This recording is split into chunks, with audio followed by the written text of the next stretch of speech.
आगे लेते हैं। ब्रह्मा जी योग निद्रा की स्तुति कर रहे हैं। आप लोगों का प्रश्न था कि विष्णु भगवान योग निद्रा में क्यों रहते हैं, तो उसके बारे में कल थोड़ा विस्तार किया था। आज उसमें कोई संशय हो तो अभी पूछ लिए, वरना वहां से हम लोग आगे बढ़ेंगे। बराबर। योग निद्रा है वो जिस प्रकार से हमारे अंदर कारण शरीर है, उसी प्रकार से ब्रह्म तत्व के अंदर जो महाकारण है, वो महाकारण यानी कि अव्यक्त प्रकृति, अव्यक्त प्रकृति से वो आच्छादित रहते हैं, यानी कि योग निद्रा में रहते हैं। जब तक वो अव्यक्त प्रकृति से आच्छादित नहीं रहेंगे, तब तक वो अपने आप को ईश्वर नहीं मान सकेंगे, तब तक वह सृष्टि का स्वीकार नहीं कर सकेंगे। अपने आप को ईश्वर मानने के लिए और अपने आप के अंदर इस सृष्टि का विस्तार करने के लिए वह अव्यक्त प्रकृति का आश्रय लेते हैं।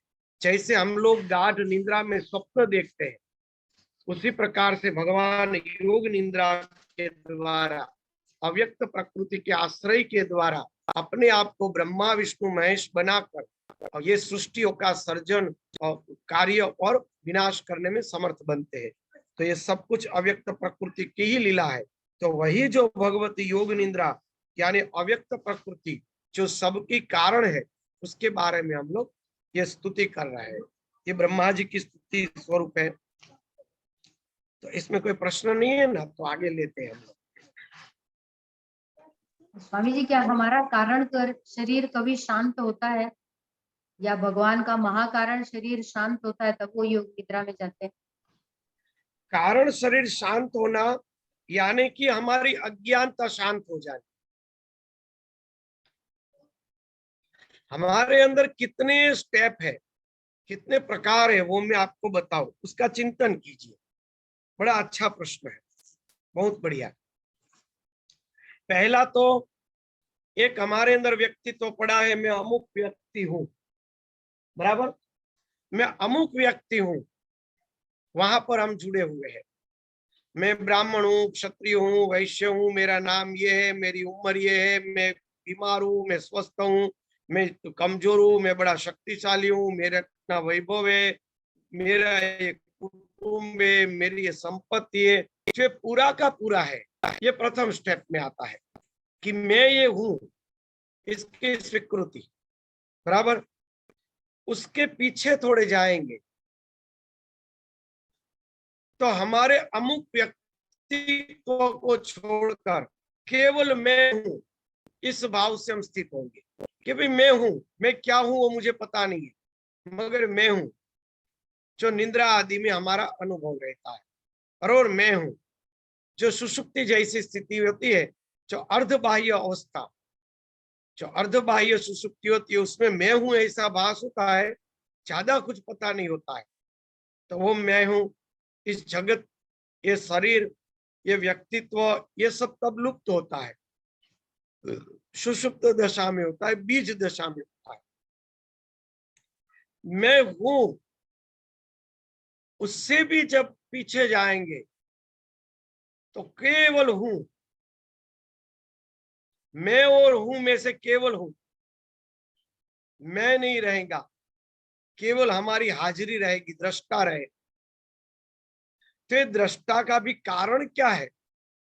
दृष्टा रहने का भी जो कारण है उसको कहते अविद्या, अज्ञान। वो अगर निकल गया तो हम स्वयं भगवान ही है। वो ही हमें जीव बना के रखती है, वो ही हमें दृष्टा बना के रखती है, वो ही अव्यक्त प्रकृति है, और वो ही इन सब ब्रह्मा विष्णु महेश की जननी है। सबकी जननी वो है। केवल हूं, मैं हूं नहीं, केवल हूं। हमारी हयाती, हमारा दृष्टा भाव, उसके पीछे कोई कारण है जिसके कारण मैं जैसा अनुभव होता है। वो कारण अविद्या है। ये उसकी स्तुति है। ये जो पूरी स्तुति है उस महामाया की स्तुति है, जिसके अधीन होकर ब्रह्मा विष्णु महेश ये समस्त सृष्टियों का सृजन, पालन, संहार सब कुछ करते हैं। जिस प्रकार से हमारे अंदर हम अज्ञानता के अधीन होकर ये पूरा जीवन अपना बनाते हैं, हम अपने शरीर को बनाकर जन्म लेते हैं, पूरे संसार की रचना करके सब प्रकार के भोग भुगतते हैं, अंत में शरीर क्षीण हो जाने पर अपने आप को मृत्यु के हाथ में दे देते हैं और नई सृष्टि का स्वीकार करते हैं। उसी प्रकार से ब्रह्मा विष्णु महेश है, जो इन पूरी सृष्टि को बनाने वाले, व्यवस्थित रखने वाले और विनाश करने वाले। तो ये जो पूरी की पूरी प्रक्रिया के पीछे जो कारण शरीर है, वो कारण का लय यानी ज्ञान की प्राप्ति। अज्ञान का कारण नष्ट हो गया तो ज्ञान की प्राप्ति हो गई, बाद में कारण का कोई अस्तित्व नहीं, क्योंकि कारण जैसा कुछ बना ही नहीं है, कारण जैसा कुछ नहीं बना। फिर भी कुछ तो कारण है, जिस कारण से ये सब खड़ा हो रहा है, उस कारण को पता चलने पर पता चलता है कि कारण ही नहीं, वो ज्ञान। जैसे रामकृष्ण परमहंस जी ने कहा ना कि माया का पता चलने पर माया रहती ही नहीं है, मृग जल का पता चलने पर मृग जल रहता ही नहीं है। एक सूखे पेड़ में अंधेरे के अंदर भूत दिखाई देता है, मगर पेड़ का पता चल जाने पर वो भूत कहाँ गया? तो भूत का कारण क्या है? तो वो पेड़ है। तो ये अज्ञान जो खड़ा हुआ है, उसका कारण क्या है? उसका कारण तो ब्रह्म है। अभी जो अज्ञान खड़ा हुआ है वो उसका कारण अज्ञान है, पर अज्ञान का कारण क्या है? ब्रह्म है। तो अज्ञान रूपी कारण को जान लेंगे तो ब्रह्म रूपी कारण प्राप्त हो जाएगा। जिसको पता लग गया कि मुझे मेरे शरीर में भूत है, उसके शरीर में फिर वड़गाड़ नहीं रहेगा, आवेश नहीं रहेगा, भूत भाग जाएगा। ये ऐसी बात है, समझ में आ गया? इसी को कहते कारण।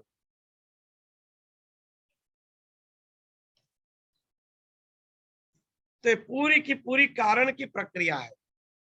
इस जगत का उत्पन्न होने का, ब्रह्मा विष्णु महेश रूपी ईश्वर उत्पन्न होने का कारण क्या है? तो अज्ञान, निंद्रा, योग निंद्रा या ज्ञान। वो योग निंद्रा का कारण कौन है? तो ब्रह्म, शुद्ध ज्ञान। हमें अज्ञान तक का कारण पता है, और अज्ञान का कारण पता हो जाने के बाद ये अज्ञान नष्ट हो जाएगा। बराबर है ना? अज्ञान रूपी कारण हमें पता है, इसलिए अज्ञान पकड़ के रखते हैं, मगर अज्ञान का कारण परमात्मा पता चल जाएगा तो अज्ञान नष्ट हो जाएगा, अज्ञान की प्राधान्यता नहीं रहेगी। हाँ, बीच में एक में आप प्रश्न याद रखिएगा, बीच में उदाहरण दे दूं मैं, प्रश्न भूलिएगा मत। बीच में एक उदाहरण दे दूं कि भाई आपका पूरा का पूरा काम कोई एक चपरासी कर रहा है, तो आप उसको बहुत मान देंगे, पर पता चलेगा कि ये चपरासी का काम है ही नहीं, ये तो बड़े सेठ का काम है, और सेठ तो अपने अंगत मित्र ही निकले, तो चपरासी जो है वो बीच से हट जाएगा। अब तक जो चपरासी कारण था वो सीधे सेठ जी कारण बन गए, फिर चपरासी का कोई महत्व ही नहीं रहा। चपरासी खुद हाथ जोड़ के कहेगा, अरे सेठ जी कोई मिलो भैया, क्यों मजाक कर रहे हो हमारी, कहेगा ना। जो सीधे सेठ जी का पता चल गया, चपरासी की कोई कीमत ही नहीं रही। अभी जो अज्ञानता रूपी कारण को हमने पकड़ के रखा है, ब्रह्म रूपी कारण पता चलने पर यह अज्ञानता जैसा कोई अस्तित्व ही नहीं रहेगा, उसका कोई महत्व ही नहीं रहेगा, वो ब्रह्म रूपी कारण प्राप्त हो जाए। अज्ञान का कारण ब्रह्म है और सृष्टि का कारण अज्ञान है। तो हम लोग केवल सृष्टि के कारण अज्ञान को पकड़ के रखते, हमारे लिए अज्ञानता प्राधान्य है, ब्रह्म प्राधान्य नहीं, ईश्वर प्राधान्य नहीं, अज्ञान प्राधान्य है। मेरा ये मकान चला जाएगा तो क्या होगा, मेरे बच्चे नहीं रहेंगे तो क्या होगा, अरे संपत्ति नहीं होगी तो मेरा क्या होगा, मेरे शरीर के पीड़ा होगी तो मेरा क्या होगा। हमारा कारण अज्ञान है, हम अज्ञान रूपी कारण को पकड़ के बैठे हैं। वो अज्ञान का जो कारण है वो ब्रह्म है। अज्ञान का कारण जब ब्रह्म पता चल गया तो अज्ञान नष्ट हो जाएगा। इसलिए अभी हमारे लिए कारण अज्ञान है, उसी को अव्यक्त प्रकृति कहा जाता है। हाँ, अब प्रश्न पूछिए। अभी आपने जो बताया उसी में थोड़ा स्पष्ट भी हो गया, पर प्रश्न यही है कि जहां से भ्रम पैदा हो रहा है क्या वहीं पहुंचना होगा? जैसे हाँ, मृग तृष्णा का भ्रम हो रहा है तो हमें उस मृग जल तक पहुंचना होगा। हाँ, वैसे ही मृग जल ब्रह्म के से अगर मृग जल के ब्रह्म भ्रम से का अज्ञान कारण है, है। जी ब्रह्म से अज्ञान है और अज्ञान से सृष्टि है, तो हमें ब्रह्म तक पहुंचना होगा, तो ये सब हाँ, खत्म होगा। हाँ, ये वाला, हाँ, इसको थोड़ा और स्पष्ट कर दीजिए। अब मृग जल जो है, मृग जल का कारण है सूर्य। सूर्य के अस्त हो जाने के बाद मृग जल का कोई प्रश्न ही नहीं रहता है, सूर्य ही उसका कारण है। उसी तरह इस सृष्टि का कारण ब्रह्म है, मगर मृग जल कभी आकाश में नहीं बनता, वो पृथ्वी पर ही बनेगा, उसको धरातल चाहिए। तो मृग जल का मुख्य कारण है सूर्य और उसका आधार है पृथ्वी। उसी तरह हमारा अज्ञान का मूल कारण है ब्रह्म और उसके आधार है विश्वासरया। इसलिए भगवती का एक नाम आएगा इसमें, विश्वासरया, पूरे विश्व को आश्रय देने वाली। ये सृष्टि का आश्रय कौन है? ये सृष्टि का कारण यानी आश्रय कौन है? वो अज्ञान। अज्ञान धरातल है और ब्रह्म सूर्य है। ब्रह्म रूपी सूर्य का तेज अज्ञान रूपी धरातल के ऊपर पड़ेगा तो ये सृष्टि रूपी मृगजल जैसी हमें आभास दिखाई देगा। बराबर है ना? तो ये आभास दिखाई देगा, यही इसका कारण है। और अभी जो भागवत कर रहे हैं उसी भगवती की भागवत कर रहे हैं जो सबका मूल है। और भगवान की रमण शक्ति, आह्लादिनी शक्ति जिसको कहा गया है, जिसके आह्लाद से ये पूरी सृष्टि उत्पन्न होती है भगवान के अंदर, वो भगवान की आह्लादिनी शक्ति, वही राधा है, वही सीता है, वही पार्वती है। 10 महाविद्या तो बाद में उत्पन्न हुई। 10 महाविद्याओं का कारण है यह अव्यक्त प्रकृति, साक्षात भगवती, भगवान की आह्लादिनी शक्ति। भगवान की माया नहीं है। सीता जी को माया शब्द से संबोधित नहीं किया जा सकता, राधा जी को माया शब्द से संबोधित नहीं किया जा सकता। भगवान की माया शक्ति नहीं है, भगवान की वैष्णव योग शक्ति भी नहीं है। भगवान ने वैष्णव योग शक्ति को अपनी बहन के रूप में भेजा, राधा जी के रूप में नहीं भेजा। भगवान की राधा जी आह्लादिनी शक्ति है और ये श्रीमद् भागवत की अधिष्ठात्री आह्लादिनी शक्ति है, यानी कि अव्यक्त मुख्य प्रकृति है। जो अज्ञान का कारण वो ब्रह्म है। वो ब्रह्म ने जब अज्ञान को स्वीकार कर लिया तो वो आह्लादिनी शक्ति बन गया, खुद ही खुद को आनंद देने लगा, क्योंकि उन्होंने आनंद का स्वीकार किया। वो आनंद ही सबसे पहला अज्ञान, वो आनंद ही सबसे पहला अज्ञान। उसीलिए गुरु के अंदर कहा है भावातीतम, जिसके अंदर कोई भाव नहीं, कोई आनंद ही नहीं, फिर भी वो आनंदों का समुंदर है। फिर आनंद से भी, शून्य से भी परे, तो आनंद की कोई बात ही नहीं आती है। फिर भी वो आनंद का मूल है, आनंद वहीं से जन्म धारण करता है। इसलिए वो आनंद का सागर है, क्योंकि आनंद वहां से प्रकट हो रहा है। पर फिर भी वो आनंद नहीं है, आनंद से भी ऊपर है।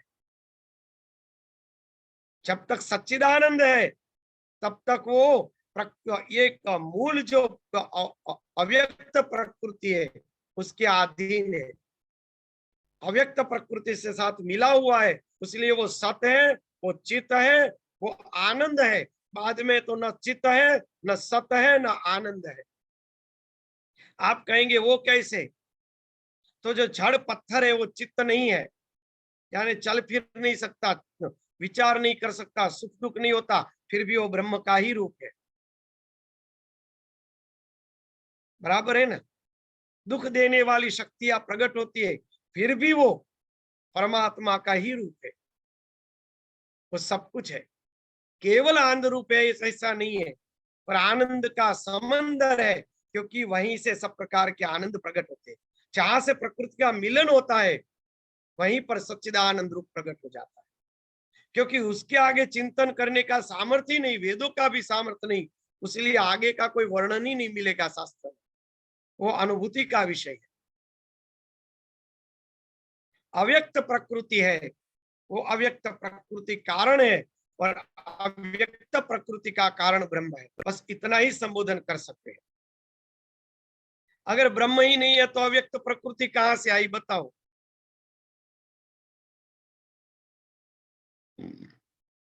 अव्यक्त प्रकृति आई कहां से?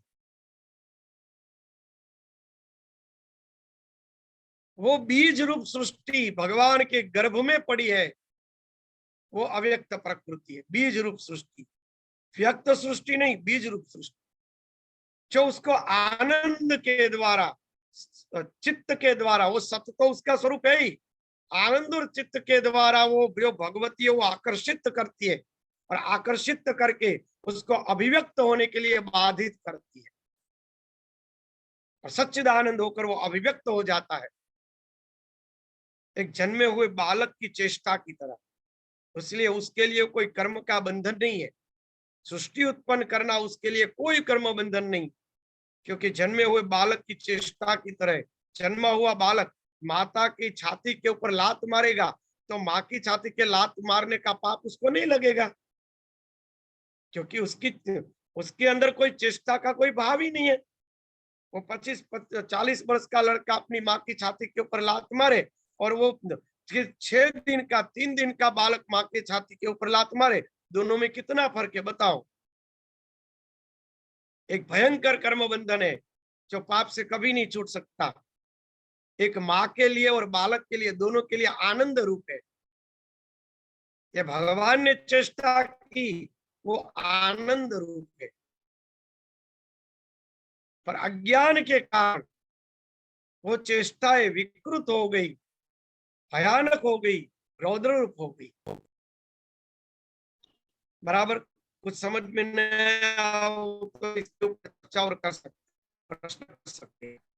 तो ये जो है भगवती, उसी भगवती की यहाँ ब्रह्मा जी स्तुति कर रहे हैं, जिसको रात्रि सुक्त कहा गया वेदों के अंदर, ये रात्रि सुक्त है। जो चंडी पाठ में भी रात्रि सुक्त है वो पुराण उक्त है, इसमें भी रात्रि सुक्त है, ये भी पुराण उक्त है। वेदों के अंदर भी ब्रह्मा जी का रात्रि सुक्त है, ब्रह्मा जी ने विष्णु को जगाया, वो वेदों में भी वर्णन किया गया है, उसको रात्रि सुक्त से संबोधा गया है। जिन महामाया ने विष्णु भगवान को योग निंद्रा के अंदर, गाढ़ योग निंद्रा में सुला दिया है, उसकी स्तुति करके विष्णु भगवान को जगाया जाता है। तो सुलाने वाली कौन है? वो परम आनंदमयी जो चेतना है, आह्लादिनी, तो भगवान को शयन करा देती है और उसके शयन में ही स्वप्न के रूप में वो अनेक सृष्टियों का आभास का दर्शन करते, विवर्त रूप में, अपने ही स्वरूप में, उसको कहते भगवान विष्णु। और कोई प्रश्न? स्वामी जी, अज्ञान का कारण ब्रह्म है, तो फिर ज्ञान की स्थिति कहाँ हुई? वहां ज्ञान भी नहीं, वहां न ज्ञान है न अज्ञान, ज्ञान और अज्ञान दोनों से परे है, क्योंकि सृष्टि का सभी ज्ञान भी वहां से उत्पन्न होता है, सभी अज्ञान भी वहां से उत्पन्न होता है। वहां ज्ञान और अज्ञान दोनों ही नहीं है, अज्ञान भी उसका स्वरूप है, भी उसका ही स्वरूप, मूढ़ भी उसका ही स्वरूप है, सब उसी का रूप है, दूसरा बना ही नहीं। अज्ञान भी वही स्वीकार करता है, ज्ञान भी वही स्वीकार करता है। असल में तो ज्ञान और अज्ञान दोनों में से कुछ भी नहीं, सिर्फ आनंद समझे स्वामी जी? तो यहाँ पे हाँ? सिर्फ आनंद स्वरूप लेना, ऐसा समझे क्या? वहां आनंद भी नहीं, आनंद नहीं। का उपभोग करता है तब तक योगी बंधन में रहता है, उसको कहा जाता है रसानुस्वाद। जब तक समाधि के आनंद का उपभोग करेगा योगी, तब तक वो रसानुस्वाद में बंधा पड़े रहेगा, तब तक उसको ब्रह्म का अनुभव शुद्ध प्राप्त नहीं होगा, वहां पे वो स्थिर हो जाएगा, आगे नहीं बढ़ सकेगा। इसलिए रसानुस्वाद का भी त्याग, मुझे दिव्य आनंद आ रहा है वो भी उसको नहीं चाहिए, ब्रह्मानंद का भी त्याग। वहां ब्रह्मानंद भी नहीं है। आनंद और आनंद, शोक और आनंद दोनों से परे। इसलिए शिव जी का स्वरूप देखो, शोक स्वरूप है, आनंद स्वरूप नहीं। विष्णु भगवान का स्वरूप आनंद स्वरूप है, शिव जी का श्लोक शोक स्वरूप है। श्मशाने क्रीड़ा पिशाचा सहचरा चिता भस्मा लेपन, भगवान का शोक स्वरूप है। चिताओं की भस्मों का लेपन किए हुए, नरमुंड की जिन्होंने माला पहनी हुई है, भूत और विकराल पिशाचों से जो घिरे हुए है, इस प्रकार से उसका वर्णन हुआ। न आनंद है न शोक है, दोनों से परे है। न आनंद न शोक। आनंद का उपभोग वो भी बंधन करता है, सच्चिदानंद स्वरूप से भी परे है, शून्य से भी परे। माँ कहती थी ना, वो शून्य से भी परे। इतना बोलते बोलते समाधि में चले जाते। रामकृष्ण परम जी भी कहते शून्य से भी परे, आगे बोलने की कोई बात ही नहीं आती, वाणी वहां विराम हो जाती है। वहां सच्चिदानंद भी नहीं है, उसको ब्रह्म शब्द से भी संबोधा नहीं जा सकता है, वहां कुछ भी संबोधन नहीं, वो यथार्थ रूप है। जब तक संबोधन है तब तक के भगवान की आह्लादिनी शक्ति है, तब तक राधा के सिवा कृष्ण है ही नहीं, तब तक पार्वती के सिवा शिव है ही नहीं, तब तक सीता के सिवा राम है ही नहीं। बाद में एक ही है, दो है ही नहीं। बहुत गहराई से है, उसको बड़ी सरलता से समझा रहे हैं। वहां कुछ भी नहीं, वो सत्य तत्व है जो स्वयं आनंद रूप से अभिव्यक्त होता है। अव्यक्त प्रकृति व आनंद रूप है। आप देखो गाढ़ निद्रा में कितना आनंद आता है। व्यक्ति को जब बहुत पीड़ा हो रही है ना, ऑपरेशन करते डॉक्टर, शरीर में बहुत पीड़ा है तो क्या करेंगे, नींद की गोली दे देंगे, नींद का इंजेक्शन दे देंगे, व्यक्ति सब कष्ट भूल जाएगा। भूल जाएगा ना, सब कष्ट भूल जाएगा, क्योंकि निंद्रा है वहां पे। बराबर, निंद्रा आनंद रूप है, उसमें कोई कष्ट नहीं रहता। उसका अर्थ ये हुआ कि उसको आनंद आ रहा है। तो गाढ़ निंद्रा, गाढ़ निंद्रा वही तंद्रा, गाढ़ निंद्रा है वही तंद्रा है, गाढ़ सुषुप्ति। तो उसके अंदर केवल आनंद है, मगर समाधि में आनंद का सागर है, मगर समाधि से परे। इसलिए शास्त्रों में दो शब्द आते हैं, तुरीयावस्था और तुरीयातीत अवस्था। दो शब्द सुने ना आप सबने, तुरिया और तुरीयातीत। तुरिया में ब्रह्मानंद है, तुरीयातीत के अंदर आनंद का कोई स्वरूप ही नहीं है। वहां क्या है वो पता ही नहीं, वो कोई बोल ही नहीं सकता। नमक की पुतली समंदर में समा गई, फिर माप कहने के लिए सामर्थ्य नहीं रखती कि कितना गहरा है समंदर, कितना बड़ा है समंदर। वो नमक की पुतली नहीं बोल सकेगी, स्वयं सागर हो जाएगी। वो आनंद है या नहीं है वो भी वहां पे अभिव्यक्त नहीं होता, मगर वो सबसे परे है, सबका मूल है, इतना कहा जा सकता है। सब कुछ वही है, इतना कहा जा सकता है। वो भगवती है जो परमात्मा को सच्चिदानंद स्वरूप बनाती है। सच्चिदानंद बनने का कारण ये भगवान की आह्लादिनी शक्ति है, जो भगवान को सच्चिदानंद स्वरूप बनाने का सामर्थ्य रखती है, बाधित करती है भगवान को सच्चिदानंद बनने के लिए। असल में तो न सत है, न चित है, न आनंद है, न कुछ भी है, फिर भी वो है। वहां कुछ नहीं, फिर भी वो है, मगर उसका स्वरूप सच्चिदानंद है, क्योंकि आह्लादिनी शक्ति है जो पहला रूप प्रकट किया, जिसके आगे जानने के लिए वो प्रकृति ही समर्थ नहीं, तो हम तो कहां से समर्थ हो, उसके आगे पता ही नहीं। बराबर है ना।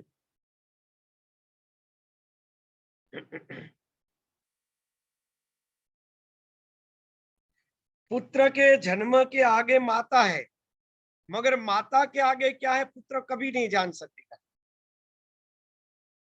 ये सच्चिदानंद देखो तो माँ ही है।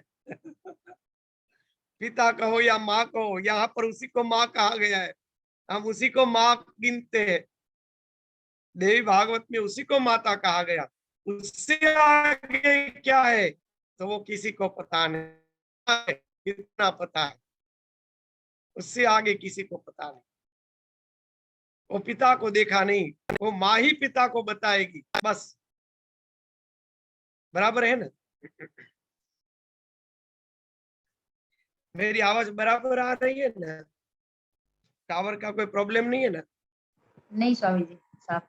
ओके, तो चलो उसकी स्तुति शुरू करते हैं। उस पराम्बा की इसमें भी कोई प्रश्न निकलते जाए तो जरूर आप कह सकते हैं।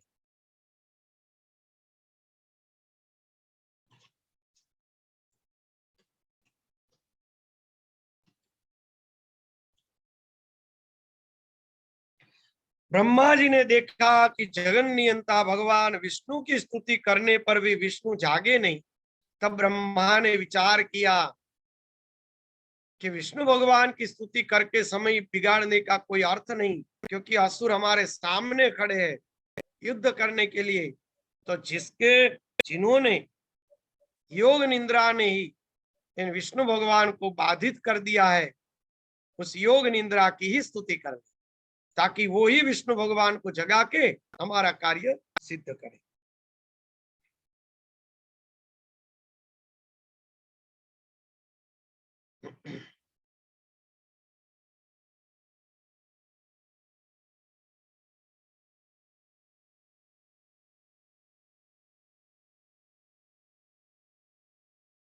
सुत जी बोले कि तदंतर उन दोनों वीरों को देखकर सर्वशास्त्रवेत्ता ब्रह्मा जी साम दाम भेद आदि नीतियों के माध्यम से युद्ध की समाप्ति के उपायों को सोचने लगे। मेरे ख्याल से हम लोगों ने ये पढ़ लिया था, क्योंकि विष्णु भगवान का यहाँ पे स्तुति आई है। योग निंद्रा के कारण स्पंदन रहित उत नारायण जगतपति भगवान विष्णु को जगाने के लिए स्तुति की। विष्णु भगवान की स्तुति हो गई थी, अब बाकी थी। बाकी है। ओके, तो हे दीनानाथ, हे हरे, हे विष्णु, हे वामन, हे माधव, भक्तों की पीड़ा हरने वाले ऋषिकेश, सर्वव्यापी, जगतपति, अनंत स्वरूप वासुदेव, अंतर्यामी, जगत के स्वामी, दुष्टों और शत्रु का संहार करने में एकाग्र चित्त वाले चक्रधर, गदाधर, सर्वज्ञ, सर्वलोक, सर्वशक्ति संपन्न देवेश, दुख नाशक, अब आप उठिए, उठिए, हमारी रक्षा। भगवान को उन्होंने किन किन शब्दों से संबोधित किया है, उन शब्दों को चिंतन करने जैसा है। हे दीनानाथ, ये दीनानाथ का अर्थ क्या होता है? एक एक शब्द का अर्थ लेंगे। बराबर, दीनानाथ, ये पूरे के पूरे जो जीव है ना, सबके सब दीन है। हम सब दीन है, मृत्यु के अधीन है, प्रकृति के अधीन, ठंडी गर्मी बारिश सबके अधीन है, परतंत्र है। तो हम अधीन है, दीन है। और दीन के नाथ कौन है? वो परमात्मा ही हो सकते हैं। इसलिए हम सब दीन है। दीन के अंदर सबकी व्याख्या आ गई।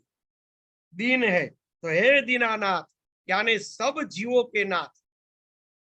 हे हरे, हरण करने वाले। मृत्यु के समय जीव की सृष्टि का हरण कौन करता है? तो हमारे अंदर बैठा हुआ तत्व ही। हमारे बचपन का हरण किसने किया? हमारी युवानी का हरण कौन कर रहा है? हमारे बुढ़ापे का हरण करेगा।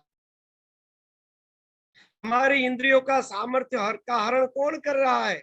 सोचो, कान मंद पड़ गए, हाथ पैर मंद पड़ गए, आंखें मंद पड़ने लगी, दांत गिर गए, चबाना मंद हो गया, पाचन क्रिया मंद हो गई। कौन हरण कर रहा है? वो हरे है, वो कहीं और नहीं, वो हमारे अंदर ही है। वो सदा ही हमारा हरण कर रहा है काल के रूप में।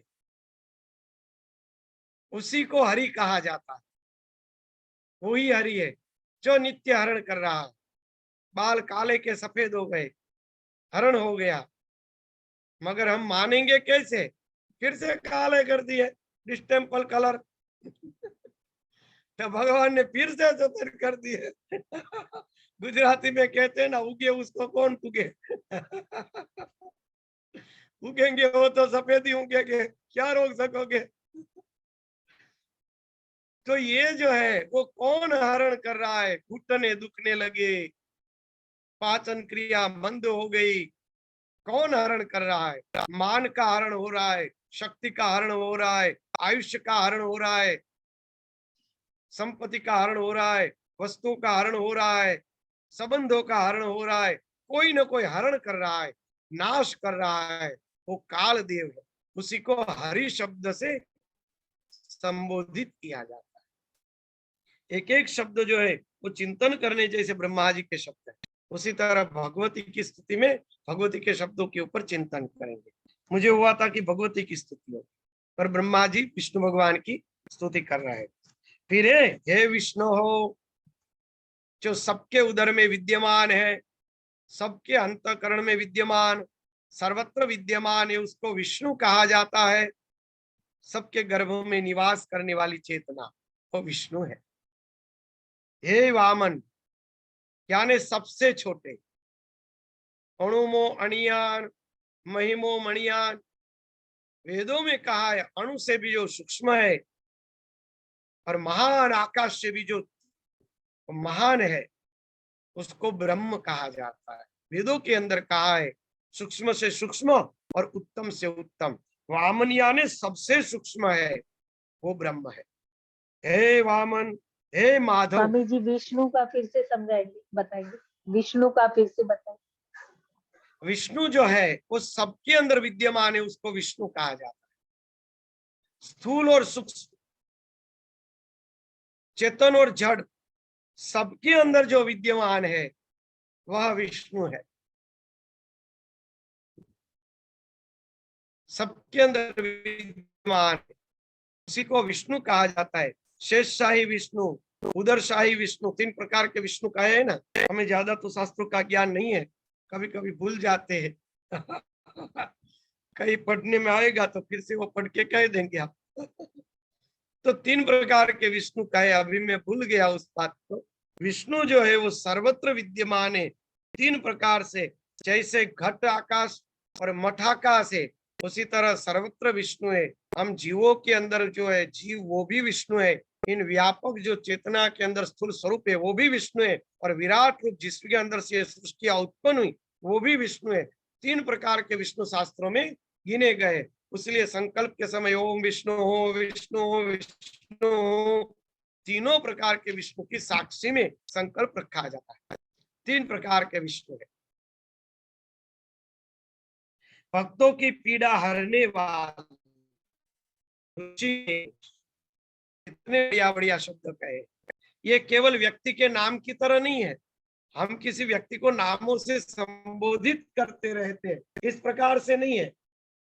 ये नामों का संबोधन नहीं है, ये उसके गुणों का संबोधन है, उसके लक्षणों का संबोधन है। ब्रह्मा जी किसी व्यक्ति विशिष्ट की स्तुति नहीं कर रहे, क्योंकि व्यक्ति तो ब्रह्मा से उत्पन्न हुए। ब्रह्मा जी क्या किसी व्यक्ति की स्तुति करेंगे? सभी व्यक्ति तो उनसे उत्पन्न होते हैं। ये गुण विशिष्ट की स्तुति कर रहा है, ये गुण विशिष्ट की स्तुति है, ये व्यक्ति विशिष्ट की स्तुति नहीं। यानी नाम संबोधन नहीं है, गुण संबोधन है। ये चिंतन कर जैसी बात है, ये गुण संबोधन है। इसलिए यहाँ पे नाम के रूप में नहीं, गुण के रूप में एक एक नाम को लेना पड़ेगा हम लोग। ये सब गुण संबोधन है। भक्तों की पीड़ा हरने वाला भक्त है, यानी कि जो उन तत्व से जुड़ जाता है, उनकी त्रिविध ताप रूपी पीड़ाएं नष्ट हो जाती है। भक्तों की पीड़ा हरने वाले ऋषिकेश, ऋषियों के ईश, ऋषियों के ईश, ऋषिकेश, ऋषियों के जो इष्ट है, ईश है। ऋषिगण जिसकी उपासना करते हैं वे सर्वव्यापी है सर्वव्यापी।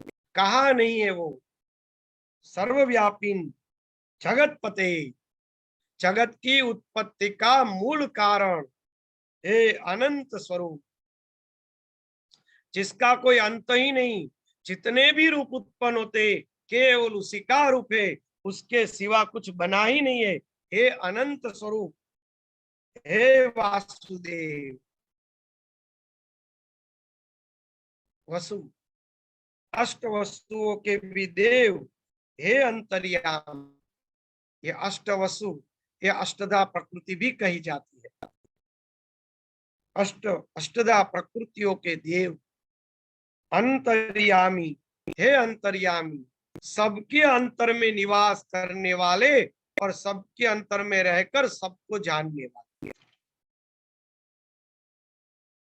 मैं बैठा हूं, मैं खड़ा हूं, मैं खा रहा हूं, मैं सो गया, मैं जाग रहा हूं, किस कारण से हमारे अंदर भाव उत्पन्न होता है उसको कहते अंतर्यामी।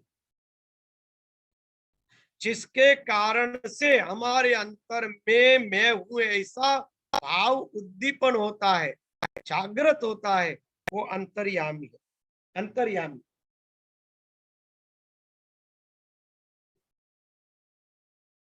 हे जगत के स्वामी, जगत के स्वामी, जगत यानी शरीर, जगत यानी सृष्टि। हे दुष्टों तथा शत्रु का संहार करने में एकाग्र चित्त। वाह। हे दुष्टों और शत्रुओं का संहार करने में एकाग्र चित्त वाला। दुष्ट कौन है, शत्रु कौन है, समझ लो। दुष्ट कौन है, शत्रु कौन है। दुष्ट हमारे अंदर उत्पन्न होने वाली वृत्तियां ही दुष्ट है, जो हमें जगत बता रही है। इस जगत को जगत रूप अभिव्यक्त कर रही है हमारी वृत्तियां है, इसलिए उसको उच्छिष्ट चांडाली के नाम से संबोधित किया है तंत्र के अंदर, जिसको कहते हैं मातंगी। मातंगी यानी जगत की अभिव्यक्ति। मातंगी की पूजा करते हैं ना। मातंगी कौन है, 10 महाविद्याओं में मातंगी है जगत की अभिव्यक्ति। इसमें आएगा सब कुछ, 10 महाविद्याओं का वर्णन भी विस्तार से आएगा, तब वो विस्तार से करेंगे। मातंगी जो है वो जगत की अभिव्यक्ति है, जिसको उच्छिष्ट चांडाली संबोधित किया गया। उच्छिष्ट चांडाली उच्छिष्ट है, झूठा है। चांडाल का झूठा कितना खराब होता है, कितना गंदा होता है, ये सृष्टि की अभिव्यक्ति एक चांडाल का उच्छिष्ट समझ लो। इसलिए क्षण क्षण पे हम ब्रह्म हत्या कर रहे हैं, क्षण क्षण पे ब्रह्म हत्या। हम चांडाल है,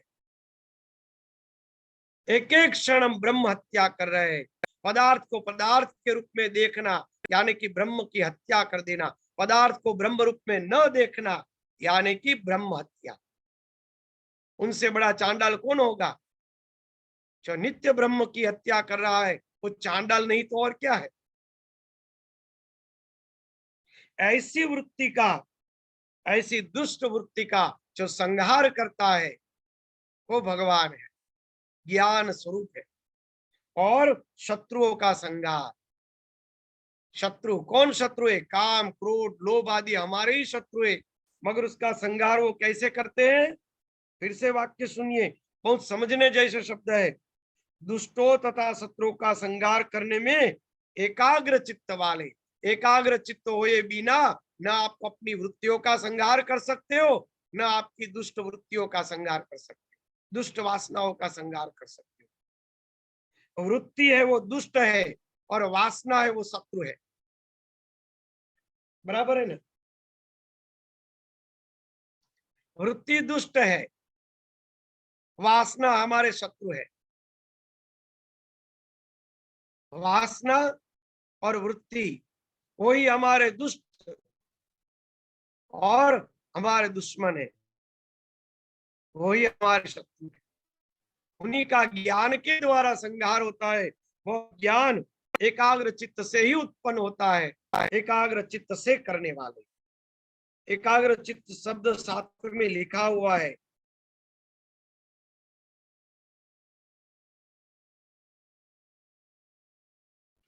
दुष्ट हरि नाश एकाग्र चित्त चक्र गदाधर, पूरा एक वाक्य है, समझने जैसा, बहुत सूक्ष्मता से समझने जैसा वाक्य है। दूसरा क्या शब्द है? चक्र गदाधर। एकाग्र चित्त क्या है? एकाग्र चित्त से सुदर्शन प्रकट होता है। एकाग्र चित्त से सुदर्शन प्रकट होता है। योग से जब एकाग्र चित्त योग होता है तब हमारे अंदर ब्रह्म दृष्टि प्रकट होती है। वो ब्रह्म दृष्टि जो है वही सुदर्शन है। दुष्टारिनाश के एकाग्र चित्त चक्र गदाधर, पूरा सूत्र है। और चक्र, चक्र को धारण करने वाले यानी सुदर्शन, सुदर्शन चक्र यानी कि एकाग्र चित्त से ज्ञान रूपी सुदर्शन चक्र प्रकट होता है। गदाधर, गदा को धारण करने वाला। दृढ़ता, गदा है ना, वो दृढ़ता है, दृढ़ता से ज्ञान को धारण करने वाला। कमल है, शरणागति है, समर्पण, समर्पण के द्वारा दृढ़ता से ज्ञान में स्थिति, कोई चक्र गदा और पद्म है। और तभी अभय प्राप्त होता है। ये विष्णु के 4 हाथ है, बराबर है ना? विष्णु के 4 हाथ, शंख चक्र गदा पद्म। समर्पण, दृढ़ता, ज्ञान और अभय, ये चारों चार एक साथ मिले हुए नहीं है। चिंतन करो। समर्पण से आपके अंदर दृढ़ता होगी, दृढ़ता से ज्ञान में स्थिति होगी और ज्ञान से अभय प्राप्त होगा। ये 4 विष्णुओं के 4 हाथ है। तो इसके अंदर क्या कहा? गदाधर, ज्ञान रूपी चक्र को धारण करने वाले और दृढ़ता रखने वाले। निष्ठा और दृढ़ता, वो गदा है। गदा हाथ में व्यक्ति डरता है ना, अरे एक मारेगा हड्डियां टूट जाएगी, भाई दूर भागो वहां से। दृढ़ता है, निष्ठा है। सर्वज्ञ, सर्वज्ञ सर्वलोकेश सर्वशक्ति समन्वित उत्तिष्ठ उत्तिष्ठ देवेश दुख नाशन पाहि माम। वाह! सर्वज्ञ जो है, सर्व ज्ञानों को धारण करने वाले, सबके अंदर मैं हूं ऐसा ज्ञान सबके अंदर उसके कारण ही प्रकट होता है। हम सबके अंदर मैं हूं ऐसा ज्ञान किसके कारण प्रकट होता है? उन्हीं के कारण से। इसलिए वो सर्वज्ञ है। सर्वलोकेश, ये शरीर रूपी सब लोक है, उन सब शरीर रूपी लोगों के वो ईश्वर है। हे सर्वशक्ति संपन्न, सर्व शक्तियों से जो संपन्न है, सर्वशक्ति संपन्न, सर्व शक्तियों से संपन्न, देव देवेश, देवों के भी देव वे, उसके भी जो ईश्वर है। हे दुख नाश, जगत रूपी दुखों का, उत्पत्ति रूपी दुखों का नाश करने वाले, अब आप उठिए, उठिए और मेरी रक्षा। हम लोग क्या करते हैं? अपने अंतरात्मा को जगाने का प्रयत्न करते हैं, मगर अंतरात्मा जागती नहीं है। जागती है? नहीं जागती। समय आने पर तो सोती रहती है, यानी कि सोई ही हुई है। जागने का हम दंभ कर रहे हैं। समय आने पर तो वही काम, क्रोध, लोभ, राग, द्वेष वही प्रकट होते रहते, भय आदि वही प्रकट होते रहते, यानी कि हम जागते नहीं। जागने के लिए प्रयत्न कर रहे, जाग नहीं रहे। ब्रह्मा जी की स्तुति के बाद भी विष्णु भगवान नहीं जागे, प्रज्ञा की स्थिति के बाद भी अंतरात्मा जागती नहीं है, तो उसको जगाना कैसे है? फिर से वही बात पर आई, वो बात मैंने उस दिन कही थी।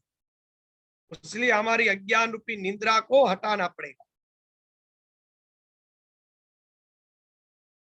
कारण से है, अज्ञान रूपी कारण हटेगा तभी जागृति प्राप्त होगी। बराबर? अज्ञानता रूपी निद्रा जब तक हटेगी नहीं, तब तक हमारी ज्ञान प्राप्ति नहीं होगी।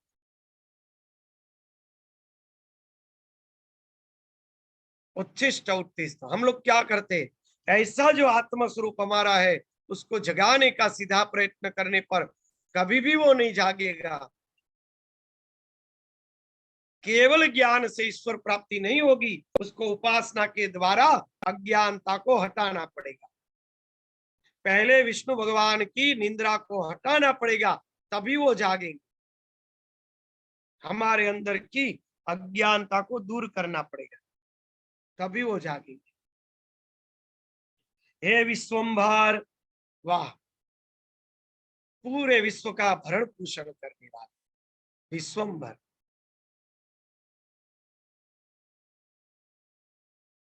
आपको एक आश्चर्य वाली बात कहूं, किसके मगज में नहीं उतरेगा, सृष्टि कितनी दिव्य है। आज से 100 वर्ष पहले भारत में वस्ती कितनी थी? सोच लो, 100 वर्ष में अनेक गुना बस्ती हो। हाँ, और अभी तब 33 करोड़ थी आजादी के टाइम, अभी 140 करोड़ है। बराबर? खेती, हम लोगों के गांव, पता है, छोटे हम थे, 1/3 भाग में गांव था। आज कितने बड़ी बड़ी बस्तियां बढ़ गई, इतने खेत चले गए, खेती नहीं रहे, फिर भी धान्य उतना ही पकता है, सबके पेट भर रहे हैं। अब किसी को पता चला? इतनी बस्ती बढ़ गई, इतने खेत खत्म हो गए, इतनी सोसाइटियां बन गई, फिर भी धान्य तो उतना ही पक रहा है, उनसे अनेकों गुना पक रहा है। तब 33 करोड़ को पेट नहीं भरता था, उतने 140 करोड़ का पेट अभी भी भरता है, उनसे ज्यादा धान्य पक रहा है। देख लो, आप में गलत हो तो अंक देख लो। तब विदेश से लाना पड़ता था, अफ्रीका आदि से, अभी तो वो भी नहीं लाना पड़ता है। बराबर? तो सोच लो, इसको कहते माया विश्वंभर, वही विश्वंभर है। इसीलिए बोलते हैं ना स्वामी जी कि भगवान किसी को भूखा नहीं सुलाता है। हाँ, वो माया कभी किसी ने सोची? माया सोची? कई लोग कहते अरे सब शाकाहारी हो जाएंगे तो एक लोगों का पेट कैसे भरेगा। अरे मूर्ख, 33 करोड़ के 140 करोड़ हो गए और इतनी बस्तियां भी नाश हो गई। तब जमीनें थी, उससे 25% जमीनें खेती अभी नहीं हो रही है, फिर भी सबका पेट भर रहा है। वो तू क्या, एक खेत उगाएगा तो पेट भरेगा? या एक व्यक्ति धान नहीं खाएगा तो सबका पेट भर जाएगा? ऐसा नहीं है, वो विश्वंभर है। किस तरह से सृष्टि में बैलेंस चल रहा है हम किसी को पता ही नहीं, वो तो हम लोग अहंकार कर रहे हैं, बाकी वही विश्वंभर है। उनसे बड़ा विश्वंभर दूसरा कौन हो सकता है? इसी को कहते हैं माया।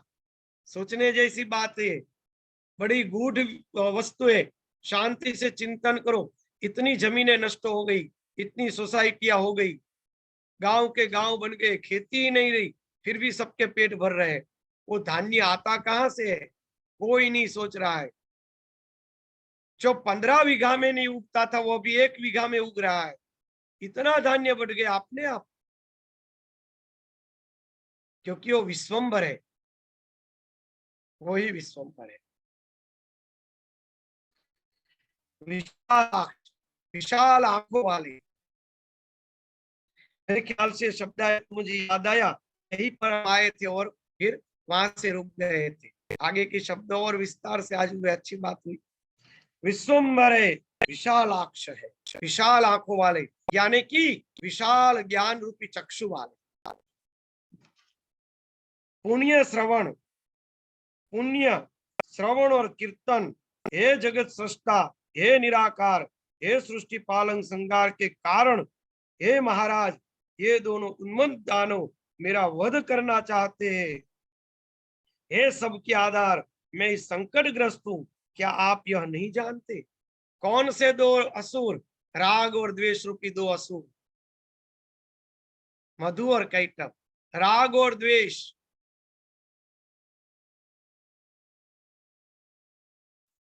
ये सद्बुद्धि को भी त्रासित करते हैं, सद्बुद्धि के लिए भी विघ्न रूप है, उसका भी विनाश करने में समर्थ है।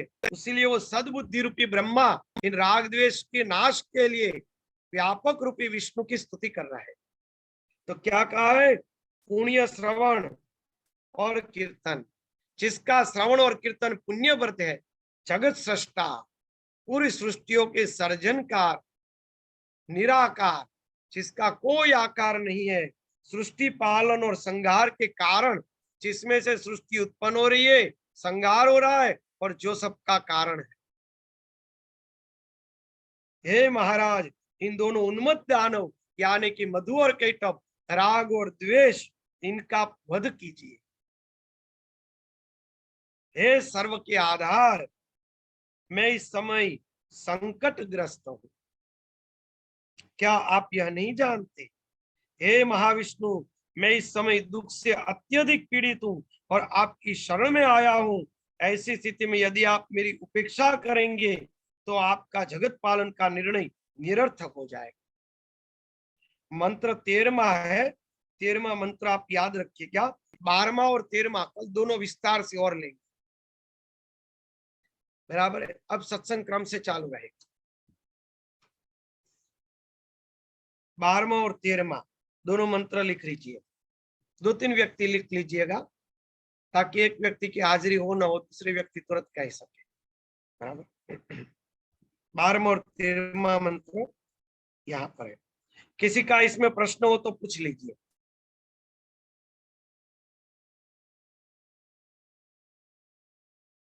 स्वामी जी, विशालाक्ष का क्या अर्थ बताया? विशालाक्ष, विशाल दृष्टि वाले। विशाल दृष्टि ज्ञान की ही दृष्टि हो सकती है कि सब कुछ भगवान का ही रूप है, उनके सिवा कुछ बना ही नहीं। उनसे बड़ी विशालता क्या हो सकती है? वही सबसे बड़ी विशालता है, उनके सिवा कुछ बना ही नहीं है। सबसे बड़ी विशालाक्षी यानी कि ज्ञान दृष्टि, ज्ञान से बड़ी दृष्टि कोई है ही नहीं। विशालाक्षी यानी ज्ञान दृष्टि से जगत को देखने वाला। भगवान ही तो सबको ज्ञान दृष्टि से देखते, हम क्या देखने वाले? भगवान ही सबको ज्ञान दृष्टि से देखते हैं, इसलिए वो विशालाक्ष।